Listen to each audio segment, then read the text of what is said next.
Hello, everyone. Welcome to Prime TV. Today, we're going to be talking about a sci-fi action film called Edge of Tomorrow. Be ready for some spoilers ahead.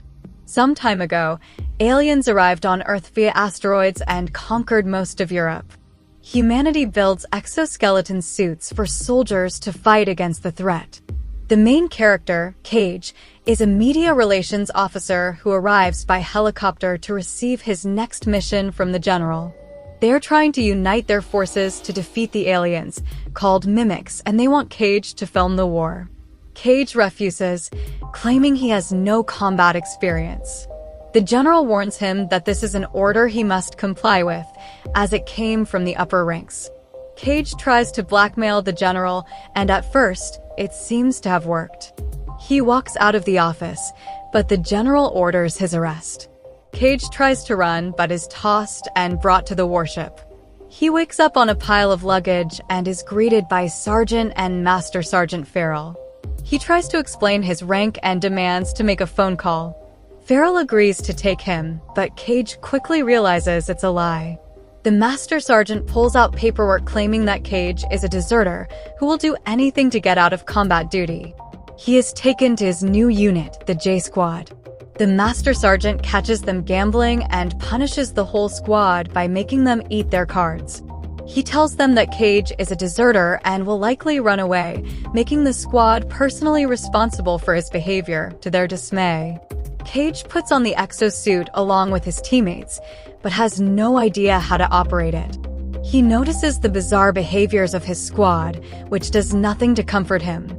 Cage tries to weasel out of the mission, arguing that he might hurt someone due to his inexperience. However, one of his teammates tells him he won't, as long as he keeps the safety on. They march onto the transport planes, but Cage attempts to run away again. On the plane, he struggles to turn off the safety on his weapons, but fails. The floor opens up, and they prepare to drop into battle. Before the sergeant can finish talking, their plane is hit by enemy fire. Everyone begins dropping chaotically, dying one after another. Cage hesitates and is left as the last person on board. With no choice, he presses the release just before the plane explodes. He face plants onto the beach, finding himself in the middle of chaos. A plane crashes onto one of his teammates, sending Cage flying. He gets up and tries to get his weapons working, but the language settings seem to be stuck in Japanese. Another plane falls toward him, but he ducks just in time, saving himself but failing to save his squad mates. He looks up and sees a woman fighting the mimics with a sword. She gets knocked back but manages to kill her enemy. She walks toward Cage, but is shot and killed right in front of him. Terrified, Cage runs in the opposite direction, only to be stopped by the Master Sergeant. Their team regroups, but it seems like the enemy knew they were coming. They barricade themselves in a ditch and wait for the attack. Cage continues struggling to remove his weapon's safety but fails. He notices movement on the ground. The mimics have already arrived. A mimic swiftly wipes out his entire squad. Cage finally manages to get his weapons working and fires at the creature that killed his team. He succeeds in killing it, but another mimic appears, this one looking different from the rest. Cage tries to shoot, but he is out of ammo. Grabbing a nearby bomb, he prepares for the creature's charge. He detonates the bomb, blowing the mimic's head off. However, its blood splashes onto Cage, melting his face. He screams in agony, only to suddenly wake up back on the pile of luggage, exactly where he was earlier. He sees the same bus drive by and recognizes the woman painted on it as the same person he saw on the battlefield. Once again, he is greeted and taken to his squad. The events play out exactly as before, except now, he remembers everything from the previous day. This means he can predict certain future events. When he reaches the battlefield again, he meets the woman, but this time, he manages to save her from being killed. However, Cage is wounded by gunfire, and instead of saving him, the woman takes his battery and leaves. Moments later, Cage is killed by a mimic. Once again, he wakes up at the same point in time. Determined to prove what's happening, he tries to convince the sergeant by revealing personal details he couldn't have known otherwise. However, his efforts fail, and he is once again dragged to the J Squad. He tries to convince his teammates, but they think he's crazy and duct tape his mouth. Once on the beach, he attempts to save his squad, but ends up getting crushed by a falling plane. Again and again, he dies, improving his skills each time. Cage eventually reaches the woman and saves her from the mimics. After realizing that Cage can predict the future, she drops her sword and tells him to find her when he wakes up. An explosion kills them both. Back at the squad, Cage helps his teammates avoid being punished by their sergeant. He continues training with them and attempts to escape from the soldiers, but isn't successful on his first try. He rolls under an army truck, but his sergeant's voice detection system catches him. Cage finds the woman training in her division and approaches her. We learn her name is Rita Vrataski, and she immediately understands what's happening. She explains that what happened to Cage also happened to her, but she lost her powers. Cage gained the ability to reset time after killing an alpha, the blue mimic, and absorbing its blood. They go to the weapons repair department, where they meet Dr. Carter, a physicist and biologist specializing in mimic biology. He is the only one with the necessary knowledge about the mimics, and the only one who believes Rita's story. Dr. Carter explains that mimics function like a nervous system, controlled by a central entity called the Omega. The Omega gives alphas the ability to reset time whenever one of them dies. This means the Omega always knows the future and can never truly lose the war. Even when humans win battles, it's only because the Omega allowed them to. When the Omega senses it's at risk, it tries to locate the human responsible. That person begins having visions of the Omega's location. Rita had these visions, but never made it there before losing her blood and her powers. Since Cage hasn't had any visions yet, they still have time to prepare. However, his training goes terribly at first. He struggles against the training drones, gets knocked away, and even breaks his back. Rita tells him there's only one rule: never lose his blood. If he ever receives a transfusion, he will lose his ability to reset time. Every time he gets injured, Rita kills him to reset the loop. Eventually, Cage starts having visions of the Omega. He describes its location to Dr. Carter, and they begin planning an escape from the beach. They try numerous times to leave carefully, but each time, Rita ends up dead. Frustrated, Cage abandons the mission and goes to London alone, drinking at a bar. There, he learns that after the loss on the beach, the mimics eventually take over London as well. Realizing there's no hope unless he succeeds, Cage returns to training. After countless loops, he becomes an expert soldier. Dr. Carter finally figures out the Omega's location. However, Cage insists it's not enough. No matter how hard they try, they can't get past the beach. In one loop, he and Rita land and slaughter the mimics while their squad watches in amazement. They push forward and reach a trailer park near the beach, preparing to escape. Rita finds a caravan, but forgets to detach the trailer. She drives while Cage runs behind the vehicle, and they speed away from the incoming mimics.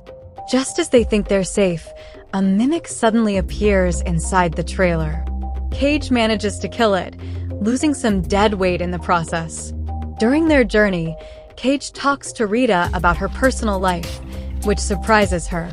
It's clear this isn't their first time having this conversation, implying their bond has grown stronger in previous loops. Eventually, they run out of gas and arrive at a farmhouse. Cage's exosuit runs out of battery, forcing him to leave it behind. Behind the barn, they discover a helicopter. Rita wants Cage to fly it, but he hesitates, fearing he'll crash. Rita grunts as she unties the helicopter, and Cage notices a large wound she's been hiding. He patches her up, but she keeps insisting they need to find the keys to the helicopter. Cage hands her a cup of coffee, adding 3 sugars. Rita is shocked. She never told him how she takes her coffee. Realizing they've been here before, she presses him for the truth. Cage finally admits he always had the keys, but he doesn't want to start the flight because every time he does, Rita dies. She grabs the keys and starts the helicopter, triggering an attack that ultimately causes them to crash. Cage rushes to find her, and she dies in his arms. The surrounding mimics close in and kill Cage as well. This time, when he wakes up, he finds Rita but decides not to involve her in his journey. Instead, he packs extra ammo and batteries and heads to the farmhouse alone. He flies the helicopter and arrives at the location where the Omega is supposed to be. He ventures deep into the facility, only to find that the Omega is missing. Instead, mimics are waiting for him and attack on sight. Cage notices that the mimics are not killing him, but instead trying to bleed him out. Realizing it's a trap, he successfully drowns himself to reset the time. He returns to Dr. Carter and Rita, telling them that the visions were a setup. The Omega is using them to lure him in. The only way to find its real location is to use a device Carter built, which can track the Omega's signal. However, it was confiscated by the General. They infiltrate the General's building to retrieve it. The General is surprised to see Cage and his most decorated soldier standing against him. To prove his knowledge of the future, Cage demonstrates how the battle on the beach always ends in failure. He insists that they must use the device to take out the Omega. No matter how many times they have tried, the General has never agreed. However, this time, after much convincing, he unexpectedly hands them the transponder. As they leave, soldiers attack them. They attempt to escape in a car, and during the chaos, Cage takes the opportunity to use the transponder. He links with the Omega and sees its real location, Paris. Before they can get away, an exosuit soldier knocks them unconscious, and they wake up in a hospital. Cage realizes, to his horror, that the nurse has already given him a blood transfusion, meaning he has lost his ability to reset time. Rita attempts to kill him to reset the loop, but he tells her it won't work anymore. They sneak out of the hospital and reunite with J-Squad. This time, with Rita's presence, he convinces them to help. Together, they steal a military aircraft and head toward Paris. As they approach the Omega's location, they are attacked by numerous mimics. Their plane crashes, killing most of their team. The survivors regroup, but they are running low on ammo and weapons. Their chances of reaching the Omega seem slim. Cage comes up with an idea, using the crashed aircraft's secondary motors to propel them toward the target. 2 soldiers stay behind to hold off the enemy, while the rest steer the wreckage toward the Omega's location. The mimics eventually catch up and kill the remaining squad members, leaving only Rita and Cage alive. They crash into the building and race toward the Omega, while a pursuing alpha mimic closes in on them. Reaching a flooded parking garage, they spot the Omega submerged in water, but an alpha stands in their way. Rita volunteers to sacrifice herself to lure the alpha away, telling Cage that this is the only way to end the war. Before she leaves, she admits that she wishes they had met under different circumstances. She kisses him, then runs off. The alpha chases her and kills her almost immediately. Seizing the moment, Cage dives into the water. He swims toward the Omega as the alpha closes in, stabbing him before he can reach his target. But Cage smiles, he has already pulled the pins on his grenades. The Omega explodes. Every mimic drops dead. Before losing consciousness, Cage's body absorbs the Omega's blood, turning his eyes black. Cage wakes up, this time in the helicopter, on his way to meet the General. He sees the news. A massive explosion occurred that morning, wiping out the mimics. The war is over.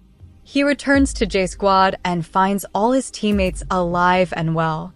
He walks through their camp, eventually spotting Rita in the same place as before. He approaches her as she gets up. She looks at him and asks, "What do you want?" Cage just smiles, overwhelmed with happiness.